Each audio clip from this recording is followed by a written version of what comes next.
Thanks for joining us tonight. I'd like to introduce our panel real fast. We have Isabela Tavares, and she's a costume designer and illustrator who currently serves as the assistant professor of theater and heads up the costumes with the Performing Arts program at the American University of Sharjah. We also have Sarah Stevens of Zephyr Preservation Studio that has been practicing textile conservation for just over 20 years now. And finally, Kelly M. Peck, who is the vice president of Barrett Barrera Projects, which is an originator of a new model in which museum, touring exhibitions, multiple commercial gallery spaces, private client sales, art-centered event production, and consultancy services are offered from a single organization. Thank you all for joining us tonight. If you could start off by discussing a little bit about your career and the journey to your current position. You might include educational background as well as experiential background with that. Let's start off with Isabela, please. Hi everyone, good evening.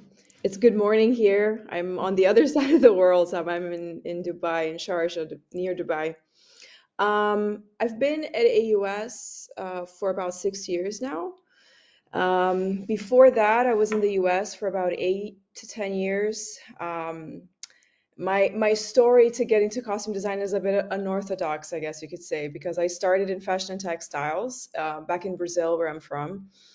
I did my undergraduate in that field, was certain that I wanted to work in fashion until I did the study abroad to Virginia Commonwealth University and in fashion merchandising, and then discovered the theater department and the costume design, actually not through theater primarily, but through an internship that I did at the Valentine Museum in Richmond, Virginia, in their costume and textiles department.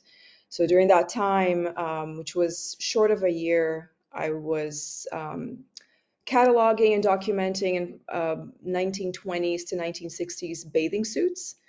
And that was an incredible journey, just looking at the historical pieces, and it really was sort of opened up the world of historic costumes and just dress in general. And that in just understanding that that could be a field that I could specialize in and just go into professionally. From there, from that interest, I was introduced to the costume design department at VCU, started taking classes there. And from there, my mentor, Tony Leslie James, pretty much opened the rest of the doors for me, which was inviting me to go back and do an MFA in costume design. I guess she saw something in me.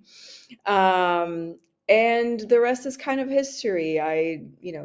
The years that I was at VCU, I did 3 years of the MFA, and then I stayed on their team as adjunct faculty, while at the same time freelancing, working in TV shows that were being shot in Virginia, also working on Broadway a little bit, assisting Tony, doing some costume illustration also for her, until I decided to move on to something a bit more full-time, which was what landed me to the job that I am at right now at AUS. So that's kind of my story. That's fantastic. Thank you. Sarah, would you like to jump in with your journey? Sure, mine dovetails a little bit because there's a theater costuming element, but I learned how to sew when I was a kid, and so I had that as a background for textiles. And then I went to college and ended up with a degree in linguistics because I didn't know conservation existed yet. And I didn't know it existed until I was doing theater costuming, because what else do you do with a degree in linguistics but go into theater costuming? And so I was doing that and discovered through talking with other dressers, they had costume collections at their colleges, and I thought that sounded really interesting. And I looked into it, and I found 2 schools overseas. I'm in the US, and I found a school in Canada and a school in the UK that offered textile conservation. And this was pre-internet, I should mention. And they both wanted organic chemistry as prerequisites. And I had not taken that because I was not a pre-med student. I was not interested in chemistry at the time. So I ended up going back to my local university in Rhode Island at URI, and I noticed Linda Welters is in the crowd. And so while I was taking organic chemistry as a prerequisite, my mother mentioned that the textile industry had started in Rhode Island in the United States, and perhaps there was a textile class I could take while I was there. And there was an entire department, the textile manufacturing and design department. And so that's how I got into conservation through URI. And then I discovered there were conservation schools specific for conservation. And so those an did a three-year master's degree, and the third year was a practical year. URI had an internship element, but it was only 120 hours. And so I thought, oh, wouldn't that be great to do another year of practical after I graduate? I didn't wait until I graduated. I just got my coursework done, and then hadn't gotten my thesis finished, and went off to the Metropolitan Museum of Art in New York City for a fellowship. And that was had its fun elements and not so fun elements. And then after that, I ended up at the Cooper Hewitt for a 9-month on a part-time job while I finished my thesis, and then ended up where I am now in upstate New York. I work both for privately now, but I started with the Bureau of Historic Sites, working originally on the state flag collection, and then my supervisor at that job retired and they elevated me into her job. So now I work with all the historic sites and all the different textiles related to that. But in between that, I wasn't sure I was going to be staying at that job. And so I opened a private practice. And so I like to say I have the best of both worlds, and because I can do private work and have a state job as well. So that's my little winding road.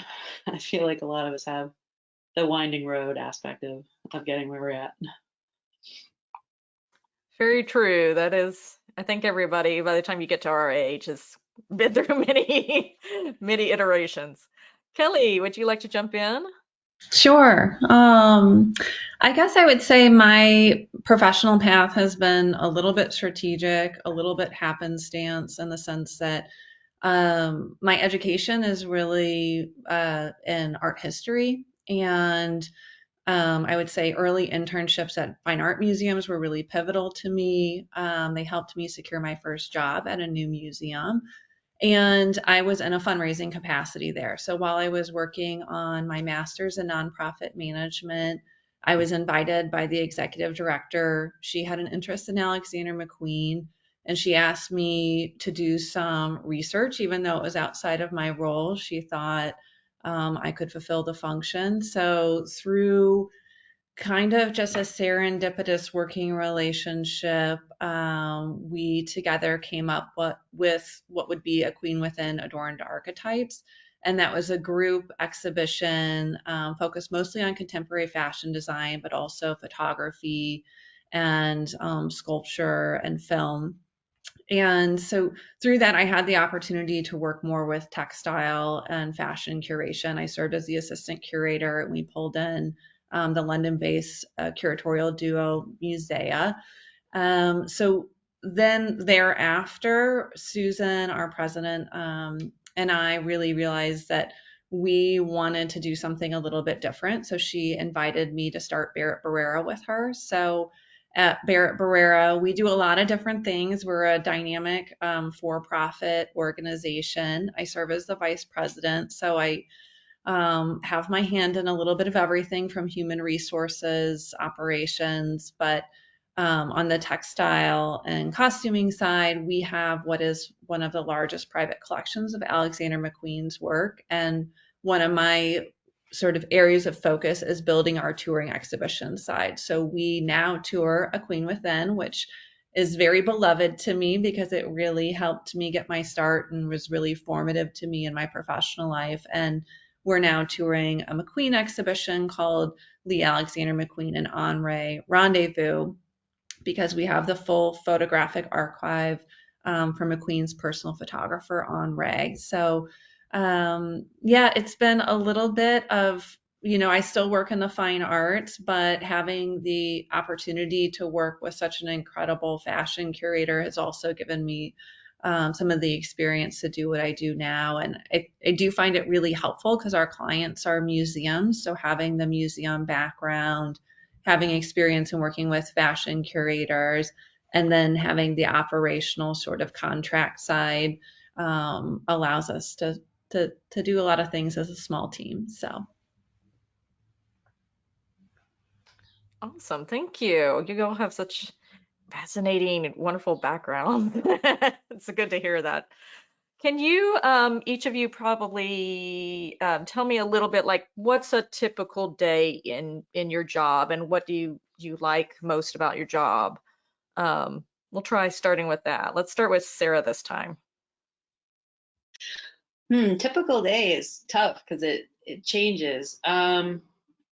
So in private practice, a typical day is you're working on what you've got that's due, and so it can run the gamut of I've got a rug downstairs and a tapestry downstairs. Last year, I got to work on costumes from Cornell, and it really just depends what walks through the door. For the historic site system, a typical day there isn't really because we've got 20 plus historic sites in the system, and next week I'm going to 2 different sites. This week I've gone a third one. We're doing a cap survey, and so some days you're on site and some days you're in the lab working on the disintegrating rug that needs to go back on the tour floor and things like that. So it's typical is not quite the word I would use, but the best part, of course, is working on all the objects and helping the sites and the clients improve their stuff. Did I answer all the questions? Can you quickly explain the CAP survey? Okay. Oh, sorry. Yeah. A conservation assessment program, which is it used to be run through historic preservation, I think. No, heritage preservation. I forget. They're defunct. Doesn't really matter. It's now run through the American Institute for Conservation, and they bring in an outside conservator for objects, for the things, and then a conservator for buildings. And they spend a couple days on the site and go through storage aspects and building envelope aspects and see where improvements can hopefully be made. So that's we're sort of joining forces so I'm there as a sort of historic reference of what's been happening for the last 20 plus years with the historic sites. What would you say is your favorite project that you've worked on? Ooh, that's there's a lot of fun things. I really enjoy tapestries, so it's really great some of our historic sites have them to work on. But what I have to say, my first job for the state was working on battle flags, and what was really great was when they were originally rolled up from the Civil War in the 1860s, they got rolled up and tied with red twill tape and put in storage, and the most fun ones were the ones that hadn't been unwrapped since they got put away. So I got to work on those, and then also the red twill tape to me was the original government red tape. So it was kind of fun to joke about that. Very true. Thank you. Kelly, would you like to walk us through a typical day with what you get through and what's your favorite part about it? Sure. So right now, a lot of my focus is on our touring exhibitions.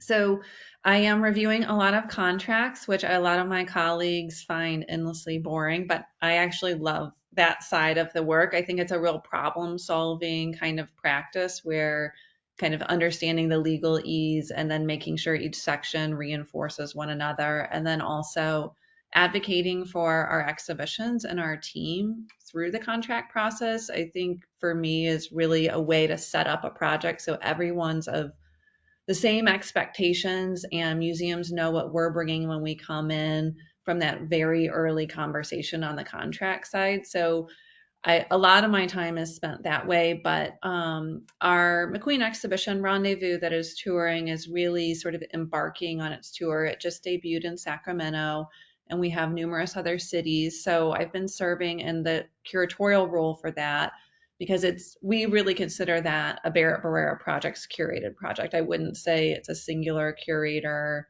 associated with that exhibition. So I'm working a lot with my team, Casper, who's my project manager at Barrett Barrera, and Nick, who's the logistics person. So, we'll be walking through everything from exhibition design and adapting the exhibition to each museum's unique gallery space, and refining the guidelines for the exhibition so the narrative remains consistent throughout the tour. Um, and then, we have other sides of the business that are outside of fashion and outside of our touring exhibitions. So I sit in a lot of meetings. I will say I miss the days where I could just dig into research and I could watch all the runway shows and be so fluent with all of the narratives. But I would say these days it's a lot of contract work and a lot of meetings, operational meetings. Yeah, that's just part of life. I I have that, know. that exhibition catalog. It's beautiful, by the way. Oh, And thanks. it's so fun to read the little stories that go with each Oh, section. thanks. Thanks. Yeah, very nice. Isabella, would you like to walk us through one of your typical days? Yes. I guess it depends on the time of the year. I mean, the average day is basically teaching the courses and then interacting with the students, providing, lots of one-on-one studio time and giving feedback, mentoring students and whatnot. And then parallel to that is working on whatever show we have going on because I'm also the one designing the costumes. Our program is not big enough that I can assign off designing to students, which I would love in the future to do, and just stay kind of like in the background mentoring them. That's in the book somewhere.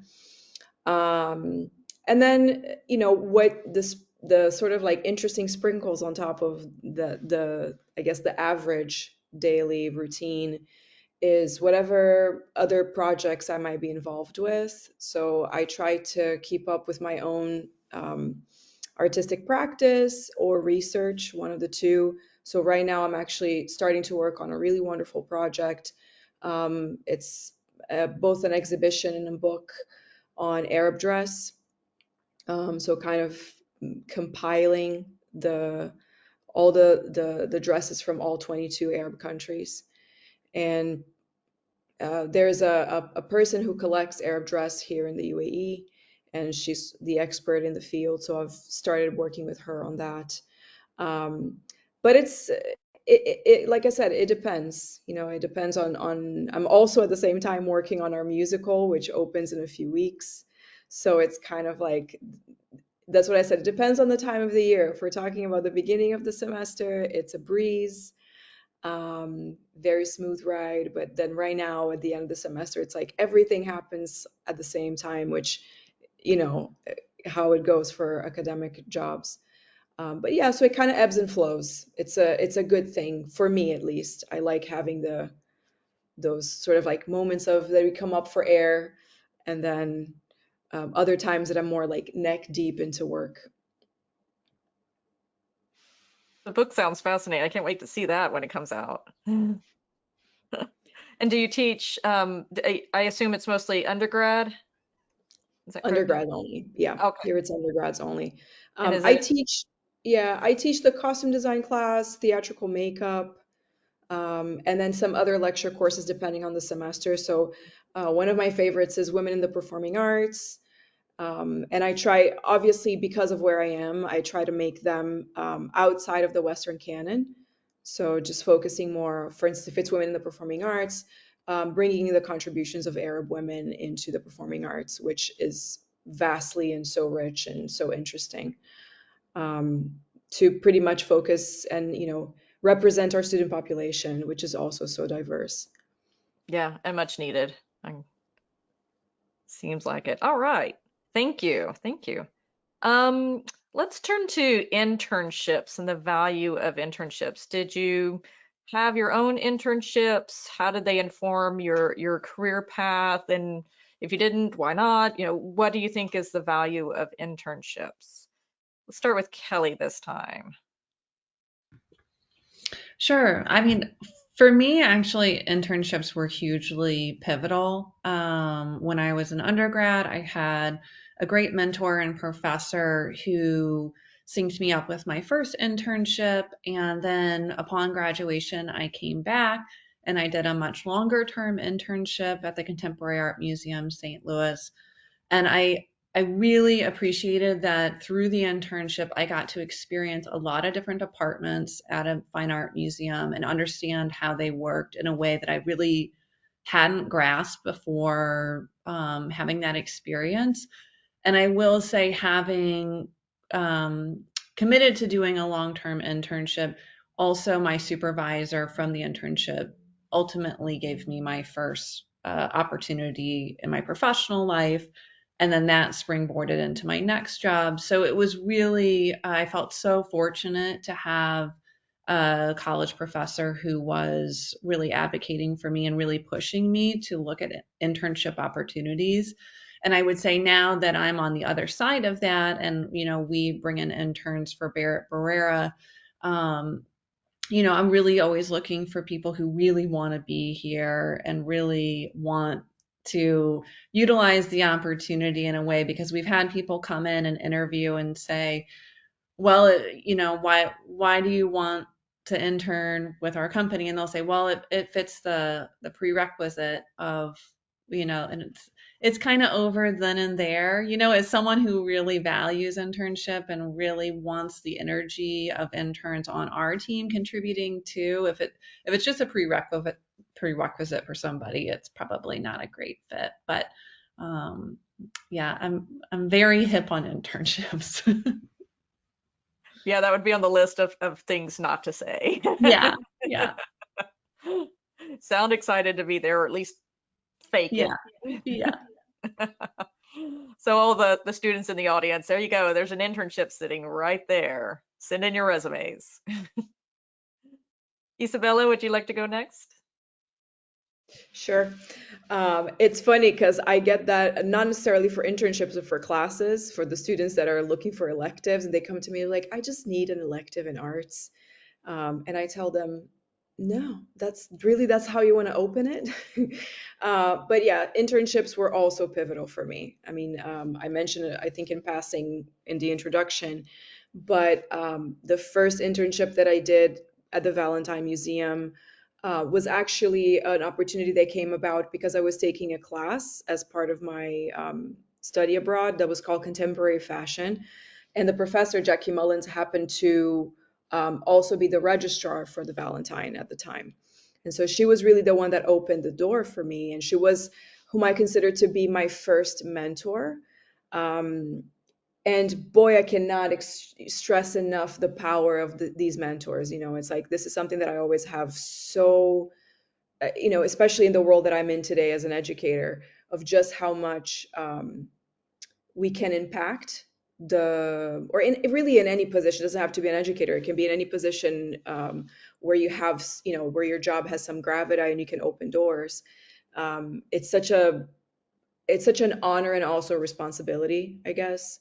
But yeah, internships were incredible. And then I guess perhaps I consider some of my early freelance work that I did as a graduate student also sort of as internships, just smaller ones, but working in costume productions, whether it was as a tailor or as a costume assistant or a production assistant, those were just, they just opened such an incredible universe and learned just the scope of the industry, all the different kind of jobs that I could do, all the different opportunities that were out there.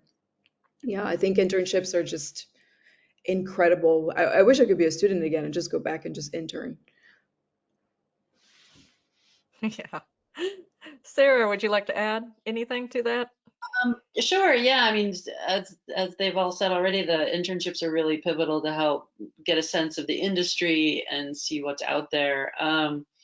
relevant to conservation, a lot of the programs require you to have internships before you even apply to school, so that you can get a sense of what you're in for, because it can be a bit of a trek to get through conservation school and find a job and that sort of thing. So yeah, and they are super important for the conservation field as well. And I'm hoping we're turning the tide where they're not unpaid, but it really depends. Yeah, it's nice when if we can get past the days of the unpaid Yeah. pseudo, free labor there. But it's a slow go. Yeah. I'll let anyone jump in at this point. So how does a student find internships in the fields that you are all in? I don't know who would like to jump in there. I'll jump in first since I'm. So for conservation, I guess the first place I would recommend you go is the American Institute for Conservation's website, because I think a lot of the museums and institutions that offer internships post them there. I had a New York State, I don't know how special New York State is, but we have a civil service department. And so I had an internship posting last summer, but it was very specific to New York State. And so you had to go to the website, you had to create an account and la-di-da. So in addition to that, I actually advertised to the Fashion Institute of Technology to say, there's this internship coming up, who's interested? So to reach out to programs that I knew had people who would be interested in having this internship in particular. So it can sometimes be a double-edged sword of making sure you get out there so people know it exists. And then I'll plug the Costume Society. They have a job board as well, so post it there. And I would say also relying on professors and those in your network. I think because there are certainly still internships that are unpaid, if traveling for an internship is not an opportunity, just looking at organizations locally available to you. And even when I was a student, I would just have a CV and I would go to different fine art galleries and I'd do a cold call and walk in and ask if, I could talk with the director there. And also, targeting certain organizations that I wanted to work with and, asking that they would keep my CV on file and trying to have a sense of sort of the landscape around me that was available to me. Because I was not in a position to travel for my internships. I really had to look at what was in my regional vicinity. And then I will say now also being on the other side of that and looking at intern candidates, something that I think at least through my organization is, I don't think that's something that we should do anymore, is sort of utilizing relationships for leadership as a way to get the internship. So saying, oh, I'm connected with the president and my parents know this person. And so I think relying on your parents' connections is really not the way to go.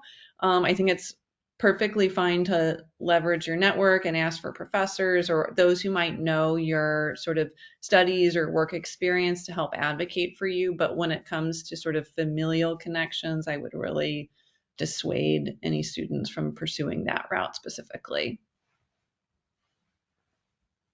I will piggyback right on that idea of the mentors. Again, it's so important. For me, that's pretty much how all the doors were open, is just having, and also just being curious and like Kelly was saying, not being afraid of just, reaching out to people.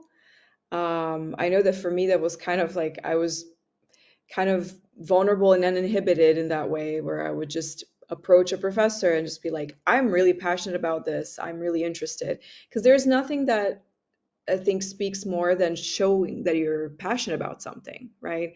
I mean, I know that being on this side of things now, and whenever a student comes to me and they're passionate about something, or they come and they demonstrate the slightest little interest in costumes, for instance, it's, I want to grab onto those students. I want to explore with them, what does that mean? What are they, what are their main interests in, how I can help them. I mean, in costume design, like I said, internships usually is in the form of working on a production, right, as a PA or as an assistant. And in order to do that, you need to know the people that you're going to be working with. So we always, when I was in the US, we would always use and try to train the students, even undergraduates, as much as possible, bring them into the productions, whatever production, not just at the university, but also whatever professional and community work we were doing. Yeah, that's what I would say. All very good advice. I would just add in there that to what Kelly said, it's amazing what a cold call can do. I teach in fashion, and most of my students want to do the jobs that are posted online, but I keep telling them more often than not, it's the cold calling that'll get you a job and an internship. Can you tell me, essentially, what advice do you have for students? What did you wish that you had known at, fresh out of college age when looking for jobs that you now know? I think to kind of go back to this idea of mentors, I will say I was really stunned at how willing some really established professionals were to meet with me and to take time out of their lives and schedules and give me some advice. And I think now, post pandemic, that is more available to students than ever because you're no longer limited to who's in your local community. Although I'm sure there's fabulous people, right down the road. You can invite someone that you are interested in their career or interested in their organization to a 20-minute Zoom, and you've lost almost nothing if they decline or they don't respond. Maybe it's just not the right time for them, but there are so many people who have a footing in their careers who really want to help others find their way. And I think when you do that, it shows a lot of initiative. And I also think coming prepared to that sort of meeting and just being curious and open-minded and asking questions. And I've gotten some of the best professional advice. And when I was a student, I was very reserved. I'm still a reserved, quiet person. And I asked a very established businesswoman, how will I not get overlooked? I'm not the most forthcoming personality. I'm a quieter person. And she gave me great advice that I still carry with me now, which is that good work will show for itself. And you don't have to be the loudest person in the room. You just need to consistently do your good work and you will get noticed. And I think had I not had those opportunities with people who had done so well in their careers and then also had these kind of kernels of wisdom along the way to help me, even today, I still rely on some of I have a mentor I actively see, and she gives me homework, and I better do that homework if I'm going to see her again. So, yeah, I would just really agree that the mentor opportunity is can't be overstated. Yeah, I don't recall being particularly proactive as a student or anything. So, but I think that's probably useful to be more proactive than I was. It all felt like it came sort of openings sort of opened up when I needed them to be there. So it just sort of all flowed. And in talking to other students as they've come through on internships or other of my colleagues, it's not how it happened for most people like that. So yeah, I think being more proactive and looking for things and reaching out as much as you can would be super helpful. It's funny you asked that question because I was just asked that question earlier today by a student, and it's a question that's been coming around quite regularly. Um, this might be a little bit of a controversial opinion, but for me, when I look back, as much as I absolutely love what I do, and I'm very passionate about dress, about costumes and everything, but if when I look back, I wish that someone had told me that I don't have to identify so much with my job or with my role, I guess. And that it doesn't also define me or define my path or the future, right? I think that fresh out of undergrad, not so much, but fresh out of grad school, as we tend to when we do a specialization, right? I was a bit tunnel vision into this idea of like costume, but I was always someone who is interested in multiple things at the same time. So I kind of landed in costume design, although my primary interest was also um, historical costumes and the research side of it and the history and anthropological, sociological side of it. And I do fulfill that in theater. But it took me so many years to come to terms with some of the decisions that I made and the career path that I took, and being okay and realizing that just because I am doing something right now or that I took this particular career path, that it doesn't necessarily keep me from doing other things, working on other aspects of my passions and my interests, even as a professional, right? I think we do that a lot in undergrad and when we're in university, especially if we go to a liberal arts university. But then as we get into our professional life, we tend to become more and more specialized and kind of lose sight of this idea that what you do, the job that you do, doesn't really define you. I mean, I think some people might identify very strongly with their jobs and whatnot, but that doesn't have to be the case, I guess. Thank you. All good words. Yeah, I'd agree with everything that you guys said, but life conversations are a magical thing, and all you have to do is say the magic words of "I admire what you do, and I would like to hear how you got there," and you'd be surprised who would happily talk about themselves. But it's real easy to reach out these days to even people you think of as untouchable because of their reputation. So let's think about networking. How to use your professional network to find a job. Can you any of you speak to that a little bit? Well, I'll relay a recent incident. I had a woman who worked with me. She's a weaver, and I asked for help with a project. I had a tapestry I needed to work on privately, and I had a mostly full-time job, and I didn't have enough time to spend on my own, and so I was able to hire her to help stabilize this tapestry, and that was, I think, 5 or 6 years ago. And then recently, she reached out because her weaving business is it took a weird turn for her, and she wanted to sort of reset and figure something out. And so she was wondering if I had any work for her, which I didn't, but we did end up getting together and having a chat and sort of talking through, what she wanted to be doing and how, if, what kind of ideas might be workable and where she wanted to head with it. And so she's going to end up teaching a workshop for our local arts organization, which I'm also part of. And so, it was kind of nice to sort of reconnect and do things that way. But as far as finding jobs and networking in conservation, we're all sort of there's very few of us around the country in textiles, and so we have an annual conference, and we have our American Institute for Conservation, which is the national organization, and so we're a fairly collegial bunch, I would say, and so it'd be a good group to join and connect with. And I think there's they used to call them listservs, I'm not sure what they're called now, but groups that we talk online and people throw out questions and that sort of thing. So that's always a good way to network, to see people. But yeah, again, the cold call of just wanting to get to know somebody it can be useful as well.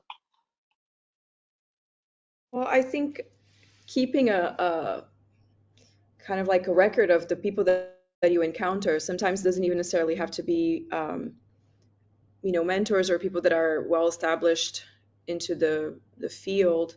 I know that for me, I keep in touch with many of the people that I went to grad school with, or even former students. And recently, similar situation, I got to work with best friend from grad school who is now, you know, a very up and coming costume designer in the US. And after 10 years of having not worked together, we worked together again. So I just happened to be in the US, and he was in Chicago, where I usually or have a home, and we basically got to work together at the Lyric Opera. So it was one of those sort of like, world coming around kind of situation. And it happens. You never know, or, where your context might land you and what doors they may open. I think for students in costume design, or that are interested in costume design, another incredible way of networking are the conferences. So in the US, CSA conferences, or I remember being in Virginia, we used to go to SCTC or USITT. All of those conferences are incredible opportunities for networking, because you also get to meet people from different universities, and see what people from different places are doing. Um, and then the summer stocks also, right? The summer stocks for theater are huge, because students can, and that's actually something that I forgot to mention in internships. That's what students really do, but in the summer break, and working in like Santa Fe Opera or Williamstown, and there's so many other ones, Oregon Shakespeare Festival. So those are always incredible sort of like breeding grounds for networking. That's what my internships were. Go ahead, Kelly. I would say, I have a fundraising background, so I still keep a quick down and dirty Excel sheet with lists of people in my network, and I'll just make a quick note if someone had a new baby or went on a vacation or they had an anniversary, so that I can come back around to them and say, I hope you had a fabulous time on your vacation. I want to check in with you and let you know what I'm working on. And so I think keeping those conversations going is really helpful. So I approach it from like a cultivation standpoint, but it's not inauthentic. It's I truly do want to keep my network engaged, and I really do want to know how those people are doing. Sometimes I just might forget that they went on a vacation, so I need a little note to help me out. And I would also say having a well-designed, legible CV and being willing to email that and be vulnerable and say I'm looking, and here's what I'm hoping to find. If you hear of anything, will you please keep me in mind? And I see so many people who are now, they have their professional footing, but a lot of people are moving on from positions and they're exploring new organizations or opportunities, and they go out to their networks, they share their CV, and they're open about that they're in a period of transition. And I think that vulnerability is also something that really resonates and feels authentic. So yeah. What would you say? I have two more questions that I think will fit in our time. Is the power of a thank you, a written thank you. What do you have to say to that first, and then I'll go to my other question. It's so powerful. So powerful. This is a bit of a side note. It's not necessarily professional, but I was doing some of the purchasing for the show that we're doing. Bought something on Etsy and received the item. And the person pretty much left me a handwritten, or send a handwritten note thanking me and saying that I was her first customer, and telling me a little bit about the story of the item. And it was this vintage shirt. And that was such a powerful moment. And I wrote her back and I explained to her the situation and how it had traveled across the world. And it was something that was originally from New Mexico. And it was just one of those situations where it felt very serendipitous. Um, I think the handwriting is, I'm an old soul. So for me, anything that is always analog, handmade is so much more powerful, because I think that there's that connection that seems so fleeting nowadays in our daily interactions, because everything is more this case in point, technological, far away, virtual and whatnot, emails, and that those little details get lost. And whenever I get something like that, whether it's from a student or from an interaction with someone else, it's very special. I have a wall in my office where I keep all the notes that the students have given me. um, and they're super special. They kind of like are important to kind of for me to look back and I don't know, contemplate life, I guess. I would agree with that. I mean, I think there is something that feels so unique about a handwritten note. And I also think just if someone does something, even if it's just an introduction or it's just it seems small, I think just closing that loop and saying, acknowledging that they, you know, made an introduction or did something of service or tried to help advance you in any kind of way. I think reporting back and then if you report back in this extra lovely way with a handwritten note, I mean that really does resonate and stick with people, and it makes the person who did it want to do it again. And I think that's really a good way of continual relationship building. Yeah, I like the handwritten note. I was raised on Christmas thank you card, thank you notes Mhm. and things. But lately I've found it difficult to send them because you don't always have people's mailing addresses. So even if it's not a handwritten note, even just there are companies that have you can send an email note where it's a card and it opens up and it's so it's a little more than just an email to say thank you. It's I think that's those are fun too. Thank you. Just kind of wanted to throw that one out there for the students in the audience that don't always pick up on that little nugget. Tell me about some big pitfalls that you've seen. Maybe it's in the interview process or on the job in professional etiquette, CVs. What are some of the big pitfalls that you would recommend people avoid at all cost? I would say, kind of going back to this idea, if someone's making an introduction for you, if somebody is going out of their way to help support you and you don't follow through with it, they're not going to do it again, or they're not going to feel like that was something that you really took and heard. And I will say, working with the mentor I work with, the completing the homework part is really important. And and I've made introductions within my own network for sort of younger professionals, and then I don't hear back, or I'll say to that person I made the introduction to, oh, did they ever reach out to you? No reach out. And it makes you hesitate to do it. And I think, I always want to approach things with a generosity of spirit, but if somebody doesn't take the ball and run with it and do the follow through, it really makes you think twice about doing it again for that person. I agree. I think that's a huge one is and I think along with that it's overall just sort of like presentation. You mentioned CV. I think not just presentation in terms of the looks, but also how you present yourself, how you carry yourself. Um, I think that it's with people that you don't really know, just remembering to.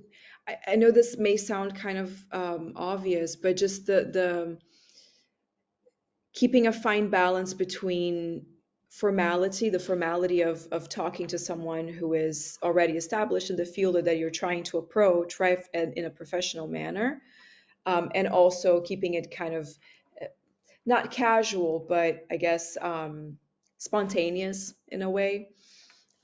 Being spontaneous doesn't mean being unprofessional or not keeping up that level of formality. Yeah, I would say there's a, stay professional, but also, we all do have personalities and it's okay to show a bit of personality in what you're doing too.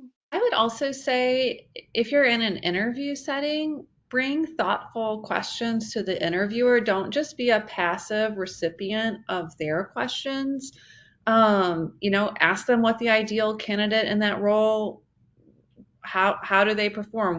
What's expected of that person? Or if someone's been in their position for a long time, I think it's really nice to ask them about themselves and what keeps them with that organization, what they find exciting about it.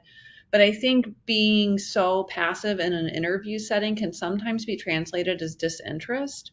And if you can bring some questions that are not just about the day to day of the job, or not just about sort of logistics of the job, but trying to get to the deeper level of what is the culture, or kind of exploring authentically how you could fit within that organization. I think that goes a long way. Even though for many people who are reserved, that can be a real challenge, but I think just having a couple good questions in your back pocket so you're not just a passive participant in the interview. And I was reading a blog recently, Ask a Manager, and I can't remember if it's .org or .com, but part of it was they had lots of tips and tricks about interviewing and figuring out. But it looked like it would be super helpful for, regardless of what kind of job you were looking for. Thank you all so much for joining us today. Thank you for having us. Yes, thank you. you. Yes, thank you so much.